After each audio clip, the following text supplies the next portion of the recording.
Over 400 petrol stations in Australia went completely dry this week. Not expensive, not rationed, empty. At the same time, diesel in the United States just crossed $5.40 a gallon, and Russia's oil revenue nearly doubled in 21 days. The global energy system is under pressure unlike anything we have seen in years, and most people have no idea how significant the situation already is.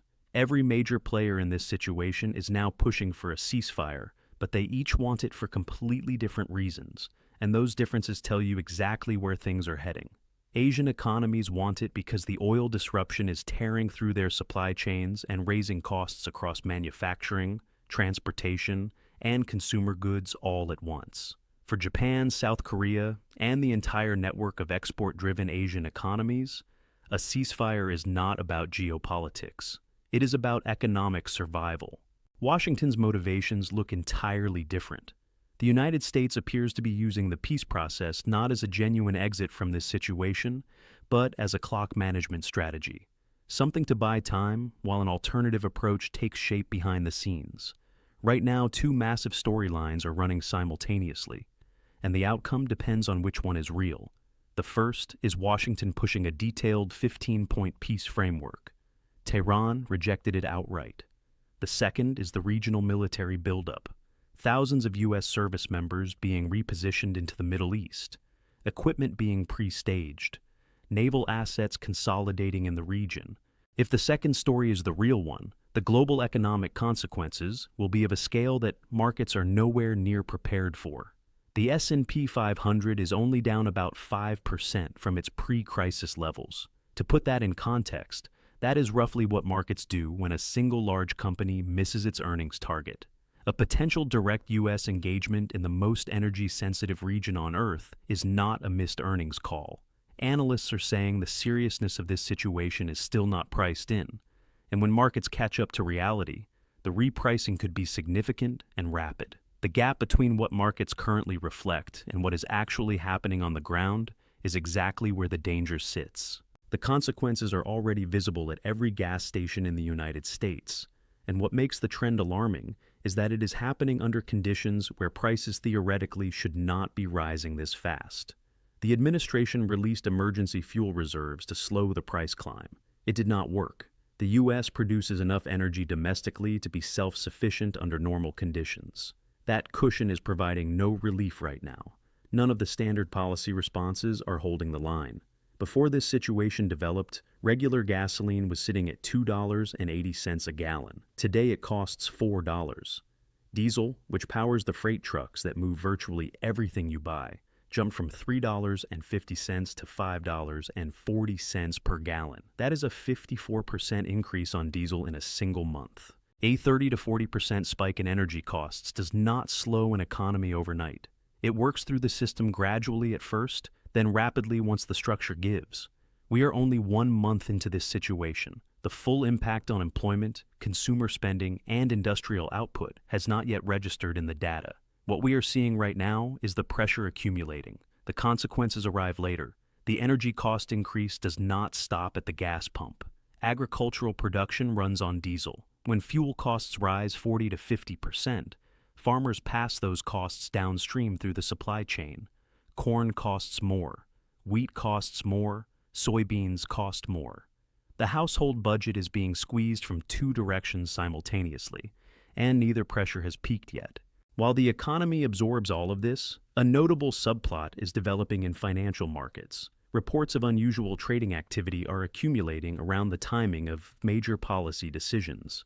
Every time a significant pivot occurred, such as the announcement deferring planned actions toward Iran, substantial contract volumes had already moved in the hours and days before the announcement became public.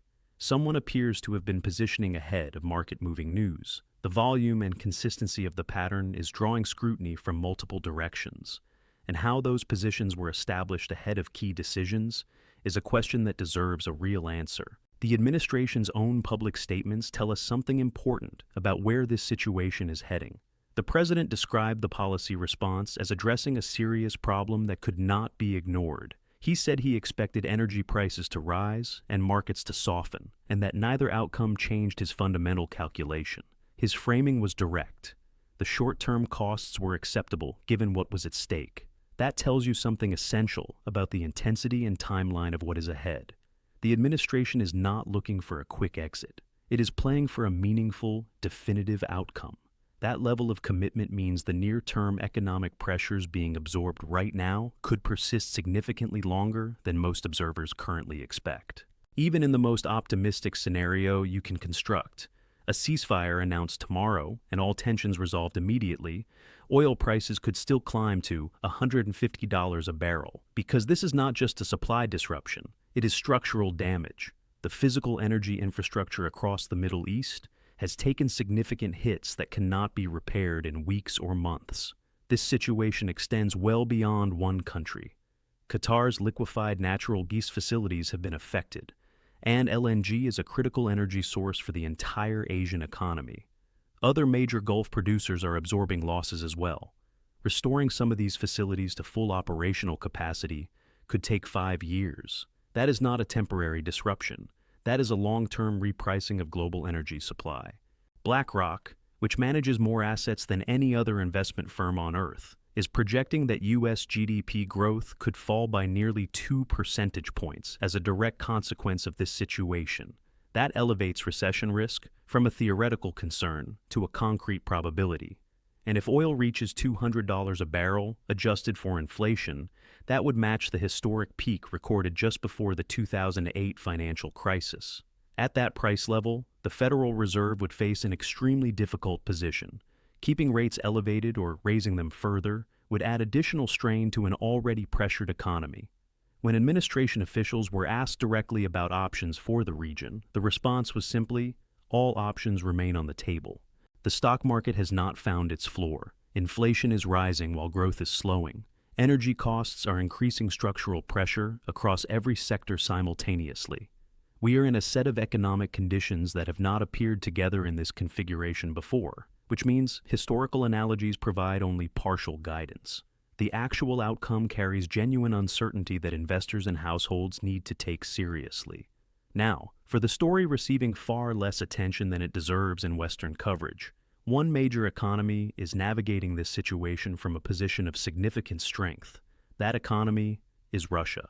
Elevated global oil prices, a reduction in certain trade restrictions, and the broad disruption of Middle Eastern supply have created a revenue surge for Moscow that exceeds almost any projection from the start of this year. Countries that would normally avoid Russian crude for diplomatic reasons are setting those considerations aside because they need reliable fuel supply. The Philippines, a formal U.S. treaty ally, just had its national refiner, Petrol, take delivery of Russian crude. When U.S. allies are sourcing Russian oil to keep their domestic economies functioning, it tells you exactly how significant the demand shift is right now.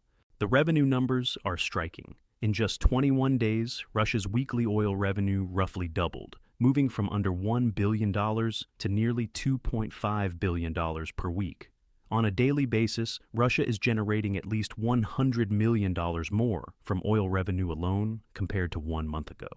Add natural gas and other energy exports, and the Russian government is operating with a financial position that gives it real strategic flexibility.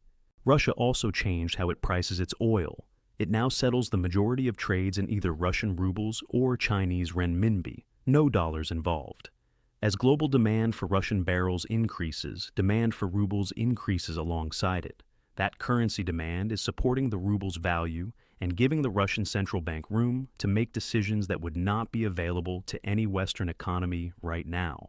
The Bank of Russia cut its benchmark interest rate by 50 basis points, bringing it down to 15%.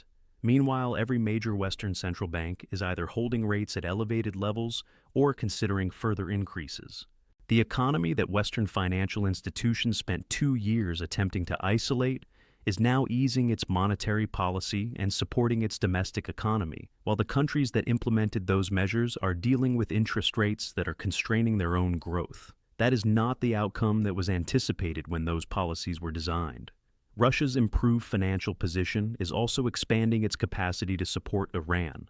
Western intelligence agencies are reporting that Moscow is preparing to supply additional equipment to Tehran.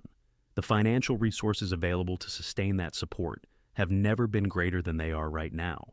And then there is Australia, the world's largest iron ore producer, a country with substantial coal and gold reserves, a nation most people would not associate with a fuel supply emergency.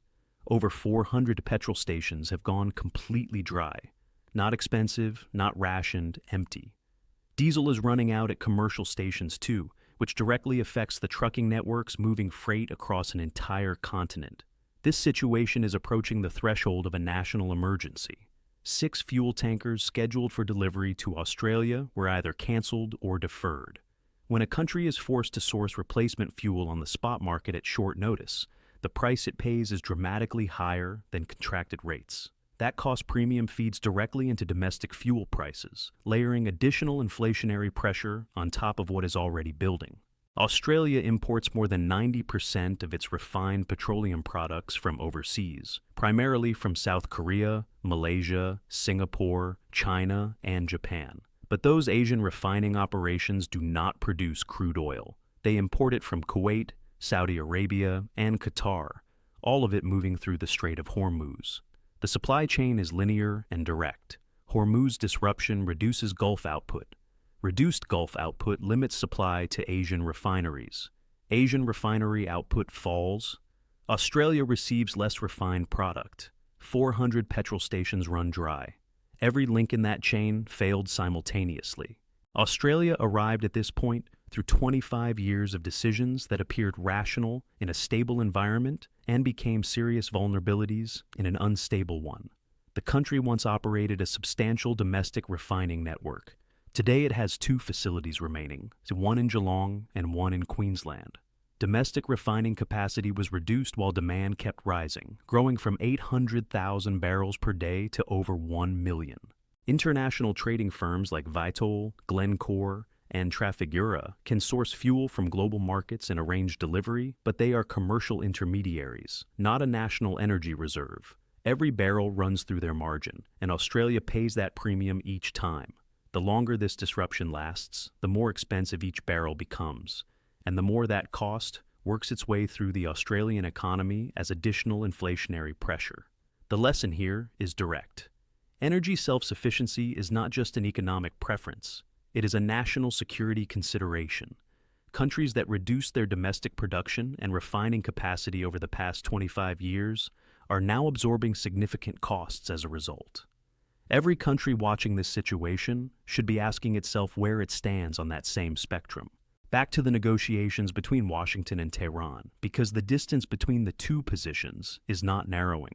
The administration has stated publicly that Iran wants a resolution, but is reluctant to say so directly. Iran's actual negotiating position tells a different story.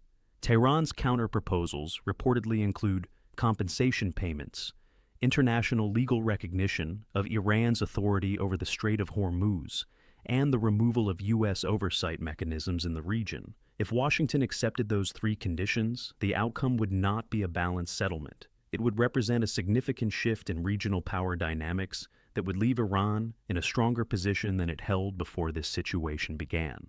There is no version of that outcome the administration could present as a positive result. So here is the strategic calculation Iran appears to be making. Each week this situation continues. Oil prices move higher, the U.S. economy faces additional pressure, and financial markets absorb more uncertainty.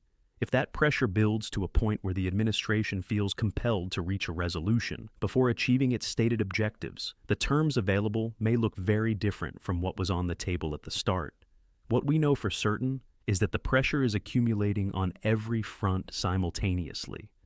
Markets have not priced in the full scope of the risk. Fuel costs are real and rising. Food price pressure is building behind them.